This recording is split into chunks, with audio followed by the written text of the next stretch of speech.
Tapi kita akan terjun di lapangan, tahu siapa yang membuat kerusakan ini. Lah ini layak dirusak apa layak dilestarikan?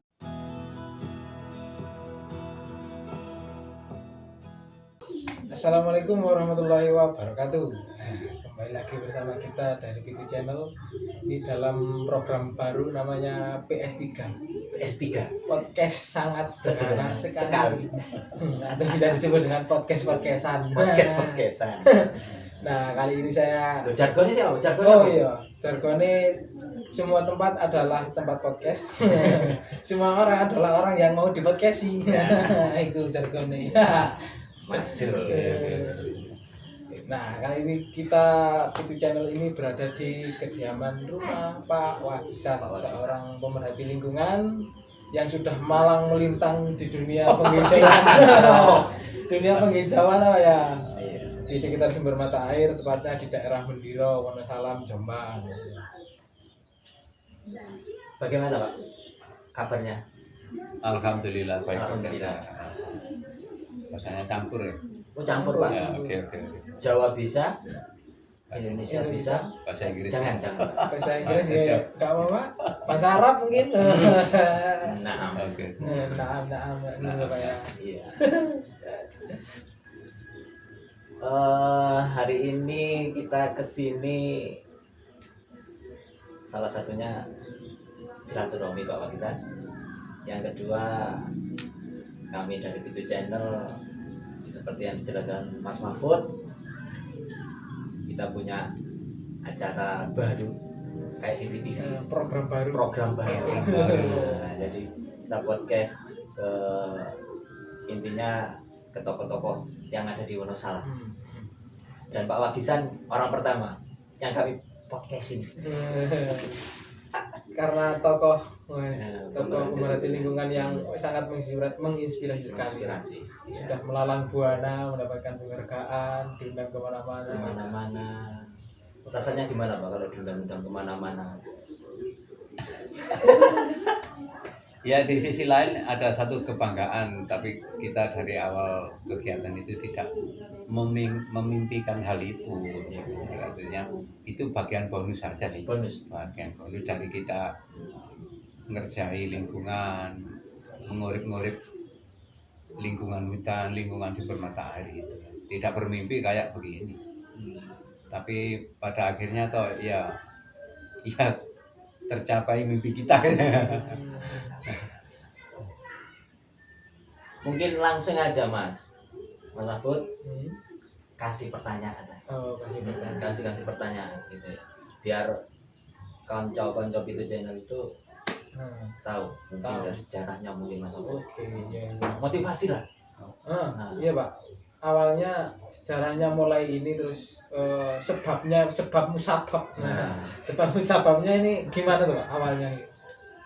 Kalau diralat dari sebab musabab itu pada awalnya itu di tahun 90-an itu kan mulai ada penjaraan oleh orang-orang yang tidak bertanggung jawab, termasuk orang-orang yang nakal lah. Artinya merambah hutan seenaknya sendiri, memotong kayu seenaknya sendiri.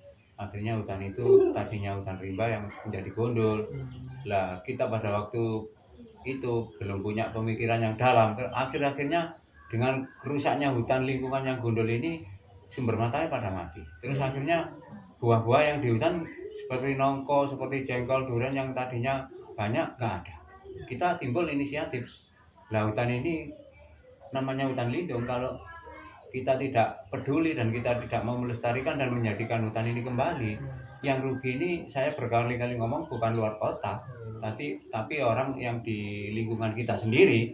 Itulah akhirnya kita pada waktu itu awalnya sederhana saja, bukan buah-buah yang keanekaragaman buah yang kita tanami hanya monoton miri-miri itu.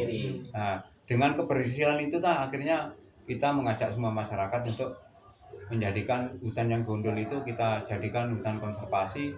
Kita tanami berbagai macam tanaman seperti idolanya sekarang ini adalah durian dan nongko dan juga pukat, juga jengkol. Sekarang juga bisa ditanam tambah tanaman kopi. Juga di situ ada juga tanaman pucung untuk melestarikan sumber mata air yang debitnya semakin besar apabila lingkungannya ini lebat dengan tanaman pohon-pohon itu. idola itu gak nanggone artis. Tanaman kono idola. Lho ya iya, temenan. Keren idola. Heeh. Pucung niku lak sing niku Pak dibuat rawon. Rawon, ya. rawon. Kalau nggak salah namanya itu Pagium Edule. Nama Latine. Nama Latin. Oh iya. Nama Latin. Nah, ini Pak, dulu dampak yang disebabkan dari hutan gundul awalnya yang paling dirasakan di sekitar mriki niku napa, Pak? Terutama di dusun Pendiro. Terutama di Dusun Pendiro, satu, udara yang tadinya sejuk, segar, akhirnya panas. Yang kedua, ekonomi masyarakat yang tadinya bisa mengambil hasil-hasil dari hutan tidak merusak itu, seperti tanaman bendo, pohon bendo itu kan bisa dimanfaatkan. Kacang itu Pak ya? Iya, kayak kacang itu termasuk juga ada miri 1, 2, 3, termasuk itu juga pohon aren bisa dideret, juga buah durian dan lain sebagainya yang ada dimanfaatkan di situ. Dengan kerusakan itu adalah masyarakat Pendiro seakan-akan menjadi penuh kemiskinan. Tapi berikutnya akhirnya setelah kita mengkonservasi bersama masyarakat ini 10 tahun yang lalu ini, masyarakat Pendiro sekarang boleh dikatakan ekonominya ini sangat tumbuh pesat. Karena apa? Bisa merasakan panen kemiri. Ini masyarakat semua satu dusun bisa merasakan. Terus yang duriannya harganya mahal, alpukatnya mahal, nongkonya mahal, juga kopinya sekarang ini. Ini hasil dari hutan lindung yang dikelola oleh masyarakat. Juga tanaman porang yang puluhan juta ini harganya. Nah ini makanya saya sudah nggak usah ngomong muluk-muluk, tapi bisa merasakan siapakah yang menjadi provokator melestarikan hutan itu. Orang-orang itu tahu sendiri. Walaupun banyak pahlawan ingin kesiangan, tapi saya enggak kecil hati karena ada sejarah yang fakta realitas. Nah, itu loh. Jas merah. Itu prinsip saya. Makanya setelah itu kita kok masih kewalahan, banyak orang-orang nakal masih memotong pohon kemiri, juga kadang-kadang juga ada perondapan untuk membunuh. Hal itu saya sangat prihatin. Nah itu loh Pak, rondap itu berarti sebenarnya rapi ini. Ya lah itu kan rapi. Politiknya mereka yang nakal itu kan seakan-akan pohon ini biar kayak mati sendiri, padahal ada perondapan. Orang sini kan sudah banyak yang ngerti ya loh. Kadang-kadang di hacok itu apa namanya itu, akhirnya dikasih rondak kan udah mati, pohon kan mati ya.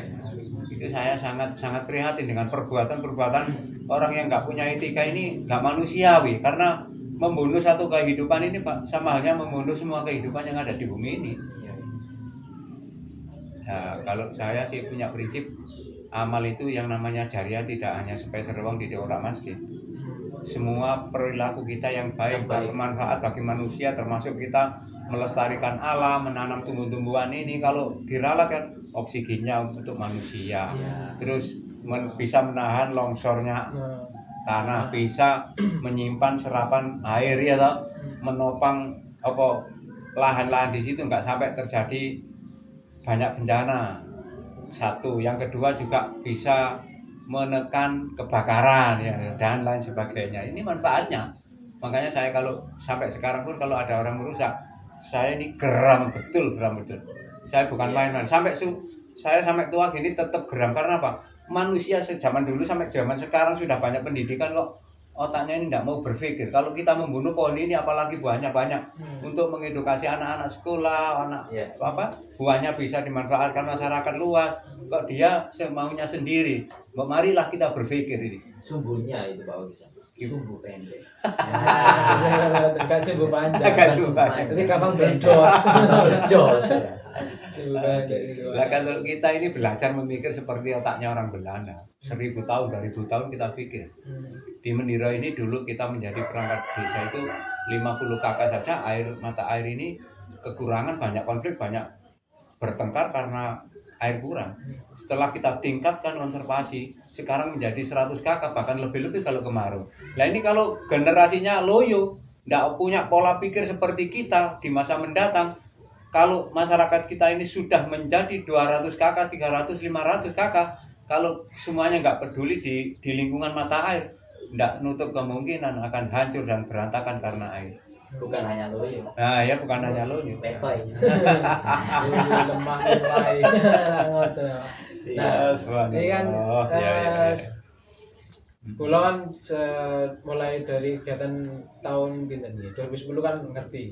Ya, ngerti ya. Misal cara ngoten dampak yang memang kita harus bagikan ke anak-anak muda pelajar-pelajar niku memang seperti apa sih, Pak? Cara ngoten pendidikan ini gitu. Artinya gimana? Artinya yang harus kita tanamkan ke anak-anak muda. Kalau itu sebenarnya ya diawali dari diri kita sendiri, terutama orang tua ini harus pola pikirnya harus panjang, memberi edukasi kepada anak-anak ya. Jadi cintailah lingkungan ini, cintailah alam ini, nanti kamu akan dicintai apa yang ada di langit gitu ya. Jadi jangan sembarangan, jangan merusak alam. Sudah menjadikan sejarah dari dulu. Kalau orang yang senangnya merusak alam, hidupnya akan sengsara. Kalau orang memelihara alam, insya Allah barokahnya dari alam ini bisa menjadi berkah kepada si merawat ini. Karena ada makalah sering saya sampaikan, man ahya atau fayalahu. Jadi man sapane wong iku ayah ngurip-ngurip arep marang bumi, fayalau mongko bumi bakal nguripi marang wong sing nguripi bumi. Nah ini saya tanamkan di hati kita. Ternyata kita dari dulu sampai sekarang walaupun kehidupan saya sederhana gini, tapi saya merasa bangga dan merasa legowo dan merasa ayem dan merasa tentram, enggak menjadi ribet di masyarakat, enggak menjadi beban kepada siapapun ya toh. Kita hidup enjoy aja. Enjoy. Enjoy. Guys, penak aku. Kalau kita bicara kendala, Pak. Iya. Jelaskan kalau apa ya, kita punya niatan baik mesti wonten mawon, Pak. Iya. Mungkin yang dirasakan Pak Wagisan salah satu kendala besar untuk konservasi alam jenengan napa, Pak? Begini, kalau kita rasakan ini sebenarnya kurangnya dari pihak-pihak yang terkait untuk memberi teguran. Gitu. Harapan saya seperti itu. Bukannya kita menyudutkan mereka enggak. Sebenarnya yang punya kepentingan itu harus memberi teguran kepada pesanggem-pesanggem yang nakal. Karena kita tidak punya badan hukum ya loh. Artinya bukan tugas kita ya loh. Yang mereka yang punya tugas. Walaupun tidak ditindak langsung, sebenarnya mereka datangilah si fulan ini. Kalau kamu melakukan hal ini, kalau gak mau berhenti, kita kasih sanksi apa? Kan gitu ya. Kalau diam saja, mereka yang mau membuat ulah seenaknya sendiri. Yang punya kewajiban saja nggak bicara, kok saya yang hanya partisipasi saja melawan, kan gitu ya. Salah tompo. Nah ini harapan saya, marilah kolaborasi dari pihak manapun bareng-bareng. Bener Pak. Bareng-bareng. Makanya sekarang ini kita partisipasi lembaga KUPO, juga ketua LMDH, nanti juga kita kerjasama dengan KPH pun saya aja mari merapat bareng-bareng dengan Pak Lurah. Hutan ini perlu dirusak apa perlu dilestarikan? Lah gitu ya. Nah, terus yang merusak ini siapa? Kan tahu. Tidak hanya omong, tidak hanya dibeca secara teori dan materi, tapi kita akan terjun di lapangan, tahu siapa yang membuat kerusakan ini. Lah ini layak dirusak apa layak dilestarikan? Kalau saya begitu ngomong, makanya banyak tahu tamu dari manapun kalau saya ngomongin memang keras, memang prinsip. Ya, prinsip. Andai kata tidak ada orang yang kendel seperti kita, istilahnya untuk menekan dan memberi edukasi kepada masyarakat, dan untuk kemungkinan kalau menghancurkan berapa waktu ya? Mudah sekali. Kan tapi kalau merawat ini puluhan tahun ya. Itulah harapan kita. Kembali lagi kita ngomong semuanya mari kolaborasi melakukan bareng, jadi gitu.